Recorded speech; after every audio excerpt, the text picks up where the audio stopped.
এই তো আজকে নতুন একটা ব্লগ নিয়ে আসলাম আপনাদের সামনে। আপনারা কেমন আছেন? আমি তো আছি আলহামদুলিল্লাহ ভালো। এসে তো কাজ শুরু করে দিলাম, সামিনা টানার কাজ করলাম। অফিসের ভিতরে গেলাম, দেখলাম যে রান্না হচ্ছে। এটা কিন্তু ফিরনি রান্না, অলরেডি অনেকটা 22 কেজি দুধ না 32 কেজি এরকম একটা, আমার খেয়াল নেই সঠিক, এরকমই হবে। এটা আসলে একটা টোটাল আইটেম ছিল 150 জনের, 150 পৌনে 200, টোটাল তো 230 জন হয়ে গেছে। অলরেডি পায়েস রান্না শেষ। এবার দেখি মাংস ধোয়ার পাল্লা, মাংস ধুয়ে রেডি করতেছি। দেখেন মাংসটা কিন্তু সম্পূর্ণ একটি অন্যভাবে রান্না করেছে। এটা কিন্তু ডাইরেক্ট তেলের পর দিয়ে তারপর কিন্তু মশলা অ্যাড করে দিয়েছে। দেখেন কিন্তু আমাদের এখানে সম্পূর্ণভাবে একদম সব কিছু দিয়ে মাখিয়ে তারপর চুলার পর দেয়। বাট যে যেরকমভাবে করে, আমি হয়তো একটু নাড়তেছি, যে অনেক ভারী ছিল, অনেক শক্ত, নাড়া যায় না, আমি তো নাড়তে পারি না, আমার তো হাতে খুবই মানে শক্তি কম।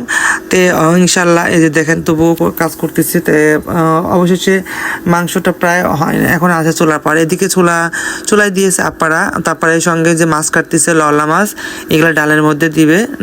মুগের ডালের মধ্যে তো মাছ দেয়।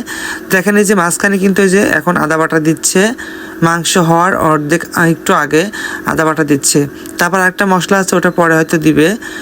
সম্পূর্ণ অন্যরকমটা আমরা দেখলাম। আসলে এটা হচ্ছিল আমার খালুর 3 দিনে, আমার খালু মারা গেছে 3 দিনে যে যারা কবর কাটছে মোল্লা, তাদেরকে খাওয়ানোর জন্য।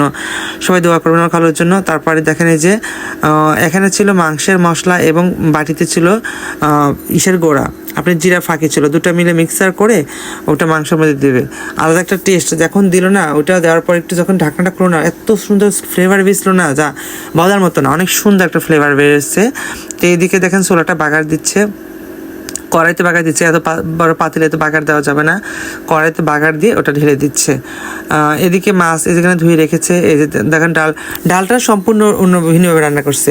এদিকে বাসা চলে আসলাম আমি, এসে গোসল করে আবার চলে যাচ্ছে। তো আমার বাসা খালার বাসা পাশাপাশি, সেহেতু আমি আবার চলে গেলাম খালার বাসায়। এই যে ডালটা দিচ্ছে। আসলে ভিডিওটা আজকে যদি একটু শর্ট হয় তো কিছু মনে করবেন না, ওই যে ডালটা আবার একটু বেশি ছিল, বেশি দেওয়ার জন্য ওটা করেছে। তো অলরেডি দেখেন যে ডালটা বাগার দিয়েছে। আমি হয়তো ভিডিওটা করতে অনেক কিছু মিস করেছি, কিন্তু কাজ ছিল অনেকটাই। তো অবশেষে এই যে ডালটা মিক্স করে এই যে রান্নাটা প্রায় শেষ হবে। তারপরে এই যে ভাতের জন্য সব দিয়েছে, এদিকে সালাদের জন্য সব ভাবিরা সালাদ কাটতেছে। এখানে শসা ছিল, টমেটো, তারপর আপনার কি বলে লেবু, এরকম ছিল। তারপরে যে ভাতের উপরে যে কয়লা দেয়, ওটা দিয়ে আসলে মানুষ করতেছে, এইভাবে দিয়ে রাখে। এদিকে আমিও ভাতে যাই যে শরবত নিয়ে বসে গেছি।